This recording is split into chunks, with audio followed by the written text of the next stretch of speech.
प्यारे विद्यार्थियों, आज हम सगुण भक्ति धारा के प्रमुख कवि तुलसीदास जी की विनय पत्रिका के पद कबू को हों यह रहनी रहूँगो का अध्ययन करेंगे। यहाँ तुलसीदास जी ने संतोपम स्वभाव को प्राप्त करने की अपनी अभिप्सा को व्यक्त किया है, अपनी इच्छा को व्यक्त किया है कि किस प्रकार से वे एक संत के गुणों को ग्रहण कर पाएंगे, एक उपयुक्त संत बन पाएंगे। इसके बारे में वो कहते हैं, कबू हो यह रहनी रहूँगो, कि मैं कब इस प्रकार के रहने का अर्थ होता है आचरण।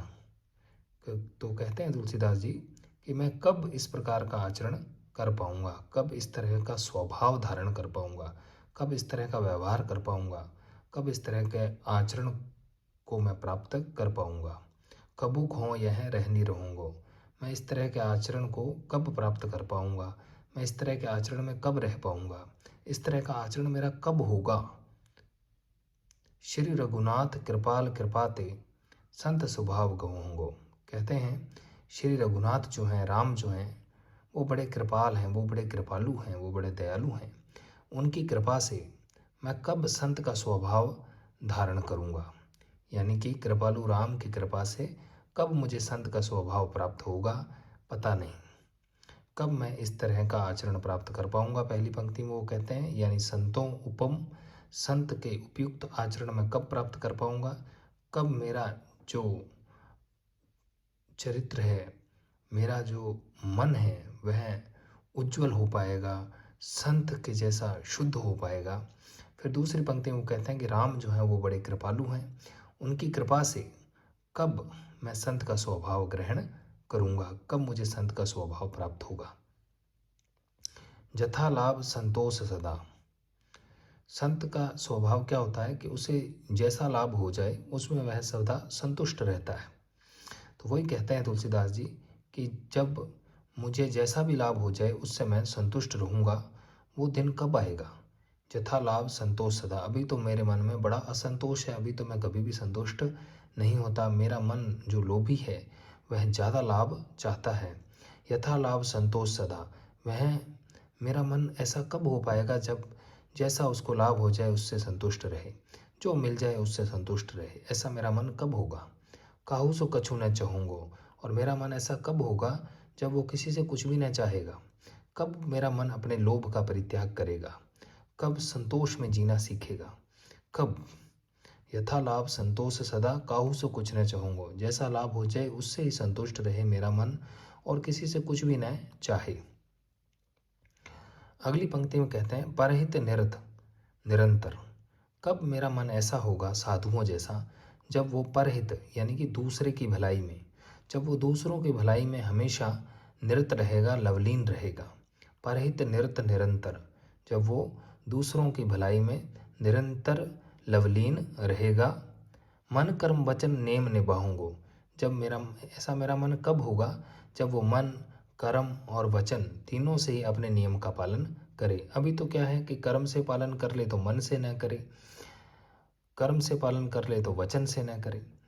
अर्थात ऐसा कब होगा जब मैं मन कर्म और वचन तीनों से ही मैं नियमों को निभाऊंगा, नियमों का पालन करूंगा। परहित निरत निरंतर, कहते हैं कि मेरा मन ऐसा कब होगा जब वह दूसरों की भलाई के लिए निरंतर लगा रह सके, दूसरों की भलाई में लवलीन रह सके निरंतर, और मन कर्म वचन से नियम का पालन करे। परुष वचन अति दुस्सह श्रवण, सुनिते ही पावक न दहोंगो। परुष वचन यानी कि कटु वचन जो है वो अति दुस्सह है, वो अत्यधिक असहनीय है। श्रवणन, श्रवणन यानी कानों से सुनना, कटु वचनों को कानों से सुनना अत्यधिक दुस्सह है, असहनीय है। सुनिते ही पावक न दहोंगो, सुन करके उसकी आग में मैं नहीं जलूंगा। पावक का अर्थ आग होता है, दहोंगो का मतलब जलूंगा। कहते हैं कि परुष वचन जो है, कटु वचन जो है वो अत्यधिक असहनीय है, कानों को सुनने में असहनीय लगते हैं, और उनको सुन करके उस कटु वचनों की अग्नि में मैं जलूंगा नहीं। यानी संत जो होते हैं उनको कैसे भी वचन बोल दिए जाएं तो वो उससे प्रभावित नहीं होते, उससे जलते नहीं हैं, उससे पीड़ित नहीं होते, उससे दुखी नहीं होते, उन पर लेश मात्र भी प्रभाव नहीं पड़ता। वही बात तुलसीदास जी कहते हैं कि कटु वचन जो है, जो कानों को सुनने में अत्यधिक असहनीय लगते हैं, उनको सुन कर के उसकी आग में मैं जलूंगा नहीं। ऐसे दिन कब आएंगे, यानी कि ऐसा दिन कब आएगा जब मेरा मन सम्यक बुद्धि को प्राप्त होगा, समत्व को प्राप्त होगा और किसी भी प्रकार के परुष वचनों, कटु वचनों, अपशब्दों से प्रभावित नहीं होगा। विगतमान सम शीतल जल, कहते हैं कि मेरा जो मन है वो विगतमान हो जाए, मान अपमान से परे हो जाए और शीतल हो जाए। ऐसा दिन कब आएगा? पर गुण नहीं दोष कहूँगो, कहते हैं कि ऐसा दिन कब आएगा कि जब मैं दूसरे के गुणों को कहूँगा लेकिन दोषों को नहीं कहूँगा। पर गुण नहीं दोष कहूँगा, पराये के गुणों को कहूँगा लेकिन उसके दोषों को नहीं कहूँगा। ऐसा दिन कब आएगा? परहरि परिहरि देह जनित चिंता दुख सुख समबुद्धि सहूंगो, कहते हैं कि मैं देह से जनित जो चिंता है, देह से उत्पन्न हुई तमाम तरह की चिंताओं को मैं परिहार कर दूंगा, देह जनित तमाम तरह की चिंताओं को मैं त्याग दूंगा और दुख सुख को सम बुद्धि होकर के, समान बुद्धि होकर के सहूंगा, दुख और सुख को एक समान मानूंगा। ऐसा दिन कब आएगा? कहते हैं कि इस तरह का आचरण मैं कब कर पाऊंगा? जब दुख और सुख को दोनों को समान मानूंगा, दोनों से प्रभावित नहीं होऊंगा, सुख आने पर प्रसन्न नहीं होऊंगा, दुख आने पर दुखी नहीं होऊंगा, सम बुद्धि होकर के इन सबको सहन करूंगा। पर हरि देह जनित चिंता, देह से उत्पन्न तमाम तरह की चिंताओं का मैं त्याग कर दूंगा।